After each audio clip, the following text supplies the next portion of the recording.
Қазбек Батыр заманында Әйгөз дуанының басшысы болған, Әйгөз уезінің жаңағы төбедей болған, ұлт-азаттық көтерілісінің басшысы болған осы өңірдегі. Кенесарының тікелей осы өңірдегі уәкілі болған адам. Үлкен тарихи тұлға. Бүгін сәт түсіп, міне базарының басына келіп отырмыз. 15 жыл бұрын салынған базары.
Қазбек Батыр жөнінде заманында айтылмады.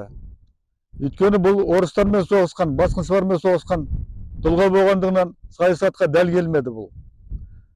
Енді міне Қазбек Батыр жөнінде деректер жиналып, елдің аузында қалған, көне деректерде жазылған жаңағы материалдарды жинақтап, бұл кісінің жаңағы еңбегі үлкен кітап болып шыққалы жатыр. Бұйыртса.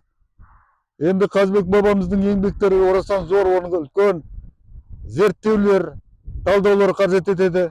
Бұл кісінің еңбегі жаңағы анықталып нақтылану керек.